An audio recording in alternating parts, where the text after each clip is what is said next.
Thumbnail में जो मूर्ति दिख रही है, अगर मैं कहूं कि वो मूर्ति हिंदुओं की नहीं है तो आप क्या कहोगे?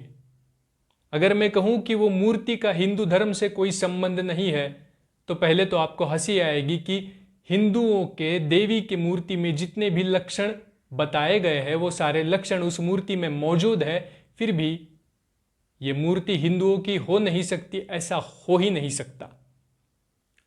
ये पूर्ण रूपेण मूर्ति हिंदुओं की ही है, ऐसा कोई भी सामान्य व्यक्ति जरूर कहेगा। लेकिन ये मूर्ति विशेष है। भारतीय मूर्ति शास्त्र, धर्मशास्त्र, दर्शन शास्त्र और विग्रह शास्त्र के अनुसार ये मूर्ति भगवती की ही है, लेकिन हिंदुओं की नहीं है। क्योंकि भारतीय मूर्ति शास्त्र, मूर्ति विज्ञान इतना सूक्ष्म है, इतना गहन है, गहरा है कि आप अगर उसे जानो तो तत्काल ज्ञान को उपलब्ध हो सकते हो।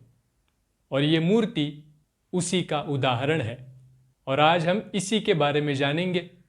प्रणाम, मैं निशिकांत। हर हर महादेव। तो ये जो मूर्ति है, उस मूर्ति का नाम है अंबिका और उसे देवी के रूप में ही पूजा जाता है। लेकिन ये मूर्ति जैन शास्त्रों में वर्णित है। ये जैनियों की मूर्ति है। अंबिका को यक्षिणी भी कहा जाता है। अब हिंदू कहेंगे कि अंबिका की, देवी की, हिंदुओं में पुरातन काल से प्रचलित बहुत सी मूर्तियां हैं, मंदिर है, स्थान है। और ऐसा होते हुए भी जैनियों का ये स्थान कैसे हुआ, जैनियों की ये मूर्ति हुई कैसे? क्योंकि आप देखोगे तो गिरनार पे अंबा माता का स्थान है, कोल्हापुर में अंबाबाई का इतना बड़ा मंदिर है और बहुत से स्थान है, फिर भी जैनियों में अंबिका का कैसे वर्णन? तो जैन शास्त्रों में ये कथा है। एक अग्निला नाम की सामान्य स्त्री थी जो अपने पति और बच्चों के साथ एक गांव में रहती थी। उसके पति ब्राह्मणों के साथ श्राद्ध के लिए चले गए। अग्निला घर पे अकेली थी। नेमिनाथ जी के मुख्य शिष्य वहां से जा रहे थे। अब जैन समाज में, जैन संस्कृति में उपवास को बड़ा महत्व है। कोई भी सिद्ध, कोई भी सन्यासी अगर अपना उपवास का व्रत पूरा करके वापस आ रहा हो और जिसके घर पे वो पहला भोजन ले, उसका बड़ा महत्व, उस भोजन का महत्व और भोजन देने वाले का भी महत्व जैन संस्कृति में बहुत ज़्यादा है। तो ऐसे ही नेमिनाथ जी के मुख्य शिष्य अपनी तपस्या, अपना उपवास समाप्त करके उस रास्ते से जा रहे थे। उन्होंने अग्निला से भोजन की मांग की और अग्निला ने उन्हें दे दिया। ये बात उनके पति को पता चली। पति ने और ब्राह्मणों ने उन पे क्रोध किया कि श्राद्ध समय में अन्न देना वर्जित होता है, तो तुमने अन्न दिया कैसे? ये तो पाप हो गया। और अग्निला को घर से निकाल दिया। ये जैन पुराणों में वर्णित है। अग्निला को घर से निकाल दिया। अग्निला चली गई पहाड़ पे और उसने तपस्या की। शक्ति का उसे वरदान मिला और जिस पेड़ के नीचे वो बैठी थी वो पेड़ कल्पवृक्ष बन गया।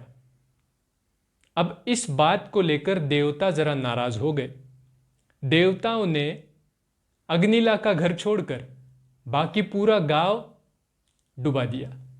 बारिश हुई होगी, कोई आपदा हुई होगी, पूरा गांव नष्ट हो गया, बस अग्निला का घर बचा।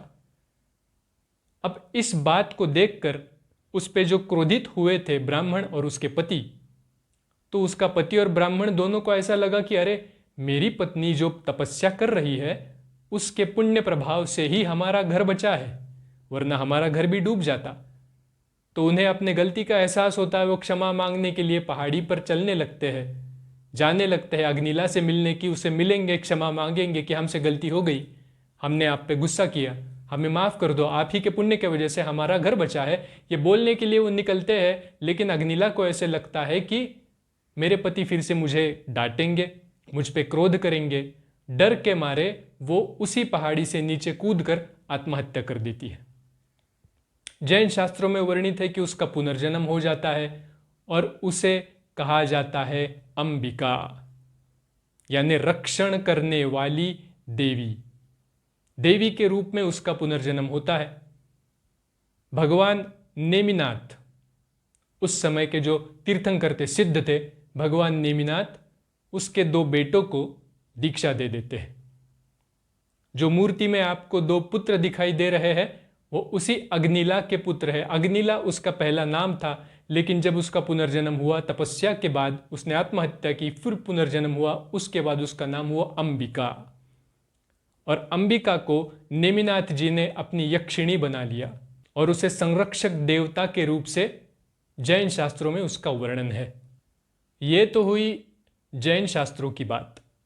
आप कहोगे कि जैन शास्त्रों में ये शस्त्र और बाकी सब चीजें आई कहां से?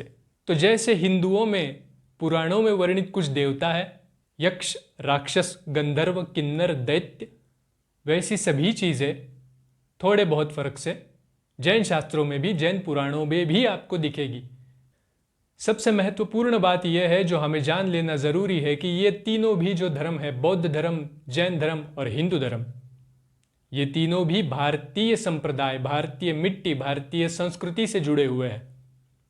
बाकी कोई भी धर्म, ईसाईयत हो, इस्लामिक हो, ये सब बाहर से आए हुए लोग हैं। इनका भारत के संस्कृति से, भारत की विचारधारा से, भारत की सोच से, अध्यात्म से कोई कनेक्शन नहीं। लेकिन हिंदू, बौद्ध और जैन, ये 3 ऐसे अनोखे धर्म हैं जिन्होंने भारत की धारा को आगे बढ़ाया है। तो चाहे तीनों के रास्ते अलग अलग हो, सबका लक्ष्य तो एक ही है। सबको जाना तो मोक्ष मार्ग पर ही है, सबको समाधि के ओर ही जाना है, सबको आखिर में समाधि ही लेनी है, चाहे वो हिंदू हो, बौद्ध हो, चाहे वो जैन हो। हर किसी के सिद्ध एक ही बात बताते हैं कि तुम्हारे अध्यात्म के ओर कैसे बढ़ोगे, तुम्हारे संसार से तुम कैसे छुटकारा पाओगे, यही हमको बताया जाता है। ये तीनों धर्म हमें यही बताते हैं। तो इसके बारे में विवाद ना करते हुए अगर हम छोटी सी बात, जो सार है, जिसे हम सूत्र कहते हैं, वो अगर समझ ले तो हमें तीनों में तिनके जितना भी भेद नहीं मालूम पड़ेगा। ये मूर्ति जो आप देख रहे हो, अगर आप गौर से देखोगे तो मूर्ति के 6 हाथ है। भगवती की कोई भी मूर्ति अगर आप देखोगे, अब हिंदू सीधा सीधा इसे महिषासुर मर्दिनी या दुर्गा की मूर्ति बोल सकता है, लेकिन अगर आप दूसरे एंगल से देखोगे तो इसके पीछे का राज भी आपको पता चलने लगेगा। क्योंकि मूर्तियां सिर्फ पूजा करने के लिए, टीका चंदन लगाने के लिए, मंदिर में रखने के लिए नहीं होती। मूर्तियों में बहुत बड़ा गहन अर्थ छुपा होता है। इसी को हम विज्ञान कहते हैं, इसी को हम विग्रह शास्त्र कहते हैं, मूर्ति शास्त्र कहते हैं कि उसके अंदर ऐसा कुछ सूत्र छुपा है जो हमारे भीतर की कुछ नसें खोल देगा, हमारे भीतर का कोई द्वार खोल देगा, और वही सूत्र हमें इस मूर्ति में मिलता है। अगर आप मूर्ति देखोगे, गौर से देखोगे, तो इस मूर्ति का जो सर है उस पे कोई मुकुट नहीं है, बाल खुले भी नहीं है, बाल बांधे हुए हैं। जैसे शिवजी के बाल होते हैं, जटाएं जैसी बांधे होती है, वैसे ही इस मूर्ति के बाल बांधे हुए हैं। मूर्ति के बाल बांधे हैं, इसका मतलब क्या है? इसका मतलब है विरक्ति, इसका मतलब है वैराग्य। क्योंकि आप किसी की भी मूर्ति देखो, किसी की भी मूर्ति का अगर आप ऑब्जर्वेशन करोगे तो सिर्फ शिवजी की मूर्ति के बाल ऊपर बांधे हुए होते हैं ज्यादातर। यह मूर्ति 16वीं या 17वीं शताब्दी के आसपास की मूर्ति है, पुरातन मूर्ति है। तो उस काल के आसपास जितनी भी मूर्तियां बनी या फिर जितना भी विग्रह शास्त्र, मूर्ति शास्त्र डेवलप हुआ, उसमें यह चीज दिखाई गई कि मूर्ति के बाल, अगर वो सन्यासी है तो ऊपर बांधे होंगे, जटाएं होगी, और वो ऊपर बांधी हुई होगी, खुली नहीं होगी। देखो आप कभी भी कृष्ण के बाल बांधे हुए नहीं दिखाए जाते। हिंदू देवताओं में किसी भी देवी के बाल बांधे हुए ज्यादातर नहीं दिखाए जाते। अगर वो देवी लक्ष्मी है तो बाल बांधे नहीं जाते, सरस्वती है तो बाल बांधे नहीं जाते, काली के बाल होते हैं वो बांधे हुए आप देख सकते हो। यहाँ पे अंबिका के बाल बांधे हुए हैं। इसका मतलब वैराग्य, इसका मतलब है विरक्ति, तपस्या। भगवती के एक हाथ में आपको डमरू भी दिखेगा। डमरू ये समय का प्रतीक है। आपने वो थ्योरी अगर पढ़ी होगी तो ब्रह्मांड का आकार डमरू जैसा है। जो योग मार्ग से आगे चले हुए देवता है उनकी मूर्तियां बनाई जाती है, जैसे काली है, महिषासुर मर्दिनी है, शिव है, उनके हाथ में डमरू दिखाया जाता है। जो देवता ध्यान से जुड़े होते हैं उनके हाथ में डमरू दिखाया जाता है। डमरू समय का प्रतीक है। ध्यान करोगे समय रुक जाएगा, इसीलिए दिखाया गया है डमरू। एक हाथ में ढाल है। ढाल जिस हाथ में पकड़ी है उस हाथ की अगर आप मुद्रा देखोगे तो वो आशीर्वचन मुद्रा उसे कहते हैं। हाथ की ये दो उंगलियां दिखती है और ये ऐसा हाथ पकड़ा है। ये दो उंगलियां जब आपको दिख रही है खड़ी हुई, उसका मतलब है कि आपको शुभ आशीर्वाद दिया जा रहा है, ये मुद्रा जो है। और उस हाथ में ढाल भी पकड़ी है। उसके नीचे जो हाथ है उस हाथ में त्रिशूल या अंकुश जैसी कुछ वस्तु है। शायद त्रिशूल ही हो सकता है। मूर्ति पुरानी है तो कुछ चीजें भग्न हुई है। उसी जमाने में या फिर उसके बाद कुछ सालों में उस पे कुछ रिपेयरिंग का काम भी किया हुआ इस मूर्ति पे दिखता है, लेकिन मूर्ति तो है उसी समय के आसपास, 16वीं या 17वीं शताब्दी के आसपास की यही मूर्ति है, डॉक्यूमेंटेड है। मूर्ति के तीसरे हाथ में सामने जो हाथ है उसमें तलवार जैसी चीज है। बगलामुखी देवी के हाथ में ऐसी चीज आप देख सकते हो। दंड कहो या फिर सोटा, जिसे मराठी में सोटा कहते हैं।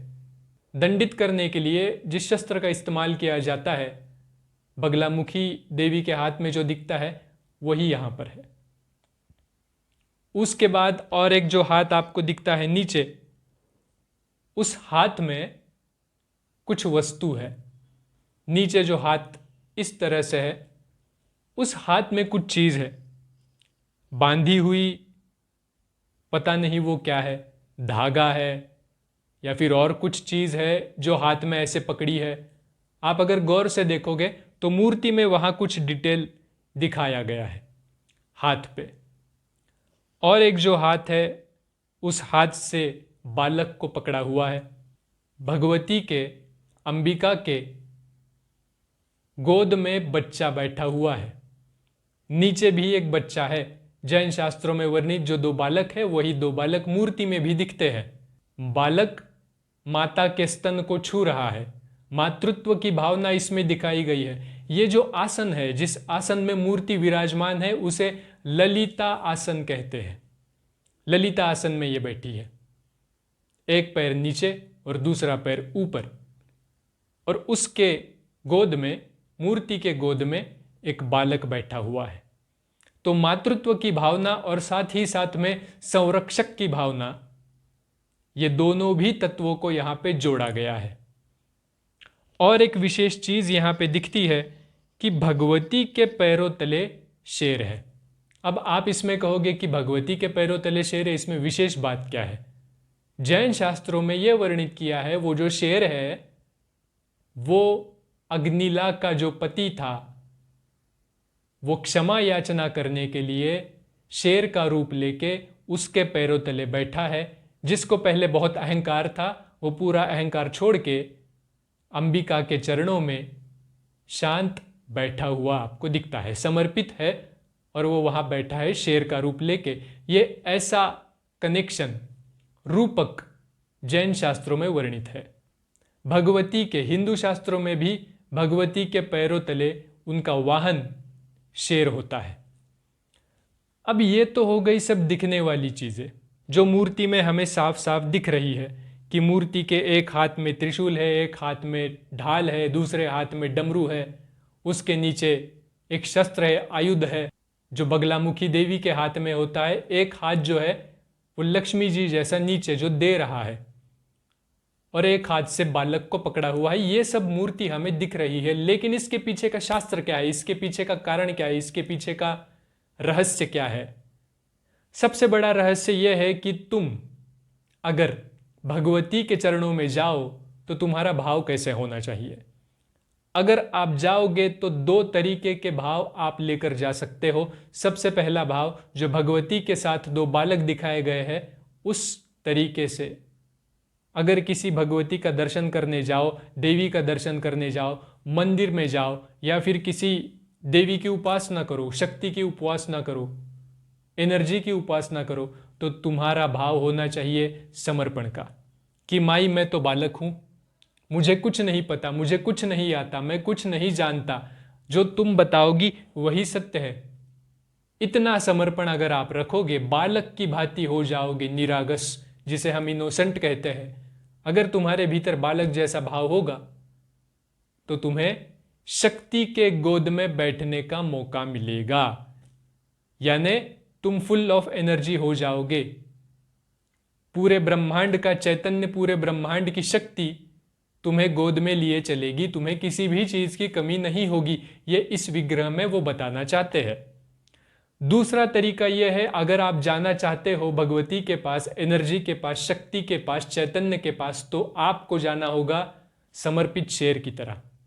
शेर एक ऐसा जानवर है जो इतना शक्तिशाली है कि अगर चाहे तो बड़े से बड़े जानवर को पल भर में समाप्त कर सकता है, लेकिन वो अपने शक्ति का, अपने ऊर्जा का, अपने होने का अहंकार छोड़कर समर्पित भाव से माता के चरणों में बैठा है। अगर आप जाना चाहो तो शेर के जैसे भी जा सकते हो कि जो चीजें तुम्हारी है वो तुम्हारे पास है ही, लेकिन जब भगवती के पास जाओगे तो वो सब चीजें छोड़ के नतमस्तक होके जाना है। तभी तुम्हें ऊर्जा का अनुभव होगा, तभी तुम्हें शक्ति का अनुभव होगा, शक्ति की कृपा होगी। ये बताने का काम इस विग्रह से हुआ है। एक और रहस्य इस मूर्ति में है। अगर आप देखोगे तो शेर के पास, शेर का मुख जिस तरफ है, उस मुख के थोड़ा सा नीचे आपको गणेश जी दिखेंगे। अब जैन शास्त्रों में गणेश जी का वर्णन नहीं है, जो इस मूर्ति में तो उपलब्ध है, इस मूर्ति में जो दिख रहे हैं, लेकिन उस कथा में गणेश जी का कहीं उल्लेख नहीं है। और जब गणेश जी का उल्लेख आता है तो सीधा सीधा ये मूर्ति हिंदू शास्त्रों से जोड़ी जाती है। जब गणेश जी साथ में आते हैं तो किसी भी स्वरूप को पार्वती जी का स्वरूप ही कहा जाएगा, शक्ति स्वरूप ही कहा जाएगा। आप देखिए हर स्थान पे जितने भी शक्तिपीठ है वहां पे गणेश जी और शिव जी का स्थान होगा ही होगा। हर शक्तिपीठ पे तीन चीजें आपको जरूर मिलेगी। सबसे पहले है शिव जी, उसके बाद गणेश भगवान और भैरव। तो इस विग्रह में भी आपको दिखते हैं गणेश जी शेर के पास, शेर के मुख के पास गणेश जी दिखते हैं। अब इस पर विवाद हो सकता है कि अब ये तो हिंदुओं की हुई या फिर ये तो जैनियों की हुई, लेकिन इस बात में न जाते हुए अगर हम सूक्ष्म बात को ध्यान में ले कि अगर शक्ति के पास जाना है, किसी स्त्री को, किसी शक्ति को, एनर्जी को, ऊर्जा को हम कैसे देखें, किस रूप से देखें, तो हमें ऐसे समर्पण के भाव से जाना है, हमें बालक जैसे इनोसेंट होके जाना है, तभी हम कुछ पा सकते हैं। यह इस मूर्ति में बताया हुआ है। और भी बहुत सारी चीजें मूर्ति के हाथों में, सभी हाथों में, जो दुल्हन होती है, दुल्हन के हाथों में जिस प्रकार से चूड़ा होता है भरा हुआ, पूरा चूड़ा भरा हुआ आपको दिख सकता है। भगवती के हाथों में इस प्रकार से जो अलंकार होते हैं वो बहुत ही कम दिखाई देते हैं। राजस्थान में इस तरीके से औरतें पूरा हाथ भर के चूड़ियां पहनती है, और ये मूर्ति भी राजस्थान साइड में ही मिली है, इसीलिए वहां पे ऐसी चीजें दिखाई गई होगी, शायद ऐसा लगता है, क्योंकि भगवती के हर हाथ में भर भर के चूड़ा है। ये भी एक विशेषता है इस मूर्ति की। और एक बात है कि जो अलंकार भगवती के शरीर पे दिखाए गए हैं वो बहुत ही लिमिटेड अलंकार है। बहुत से ऐसे समकालीन ऐसे बहुत सी मूर्तियां हैं जिसमें बहुत अलंकार दिखाए जाते हैं, लेकिन इस मूर्ति में बहुत कम अलंकार दिखाए गए हैं। इसके पीछे भी कुछ राज जरूर होगा। शायद ऐसा भी हो सकता है कि योगिनी या फिर कोई तपस्विनी हो जिसके शरीर पे कम से कम आभूषण होते हैं, उसी प्रकार से इस मूर्ति में भी चित्रित किए गए होंगे। मूर्ति के पीछे जो मखर होता है, जो पीछे प्रभावली जिसे कहते हैं, एक हाफ सर्कल मूर्ति के पीछे होता है। हर मूर्ति के पीछे जो पुराने समय की मूर्ति होती है, अगर आप साउथ इंडिया में जाके देखोगे तो आज भी उनके हर मूर्ति के पीछे एक प्रभावली होती है जिसे मखर कहते हैं। तो इस मूर्ति के पीछे भी वो था, उसके चिन्ह यहाँ पे दिखते हैं। शायद वो टूट गया होगा, लेकिन उसके थोड़े अवशेष यहाँ पर दिख रहे हैं। भगवती के कान में कोई आभूषण नहीं दिखाया गया। इस मूर्ति में तो नहीं दिख रहा है कि भगवती के कान में कोई आभूषण होगा। यह एक इसकी विशेषता है। यह भी हो सकता है कि टूट गया हो, लेकिन यहाँ पे टूटा हुआ भी नहीं दिख रहा है। या फिर यह भी हो सकता है कि पीछे जो मखर है उसको अटैच्ड कोई नक्काशी या फिर कुछ चीज़ें होगी, वो भी टूट गई होगी, लेकिन यहाँ पे ऐसी कोई चिन्ह नहीं दिख रहे। अब ये भी कहा जाता है, अगर आप गौर से देखोगे तो भगवती के सर पे जो बाल बांधे हुए हैं वो शिवलिंग का स्वरूप दिखता है। भगवती ने अपने सर पे शिवलिंग को धारण किया है, ऐसा भी इससे प्रतीत होता है, क्योंकि ये सब जो मूर्ति है वो योग स्वरूप की है, योगिनी स्वरूप की है, तपस्विनी की है। जैन शास्त्रों में भी ये वर्णित है कि अग्निला तो पहले तपस्विनी बनी, उसके बाद बनी अंबिका। तो उसी स्वरूप को यहाँ पे बताया गया है।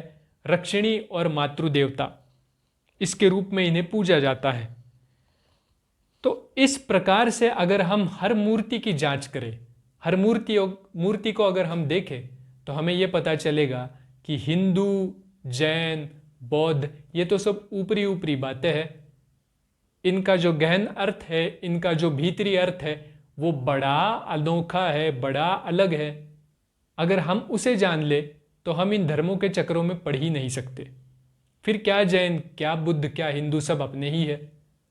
हमें इस बात का गर्व होगा कि हमारे भारतीय दर्शन शास्त्र में, हमारे भारतीय मूर्ति शास्त्र में कितने सटीकता से, कितने गहनता से अध्यात्म को छुपा के रखा था। हमारे मूर्तिकार या फिर हमारे शास्त्रकार, फिर वो जैन हो, बुद्ध हो, हिंदू हो, अध्यात्म को कितने गहनता से जानते थे और कितने आसान तरीके से उन्होंने सबके सामने इसे प्रस्तुत किया मूर्ति के रूप से। कोई भी मूर्ति ये सिर्फ मूर्ति नहीं होती, वो एक परमात्मा की तरफ पहुंचने का रास्ता होता है। मूर्ति क्या है, मूर्ति क्यों है, किस लिए है, और मूर्ति के पीछे का विज्ञान क्या है, ये हम अगले वीडियो में ज़रूर देखेंगे। आज के लिए भगवती की मूर्ति, अंबिका की मूर्ति और उसके पीछे का शास्त्र हमने जाना। अगले वीडियो में हम दूसरी मूर्ति के बारे में ज़रूर जानेंगे। हर हर महादेव।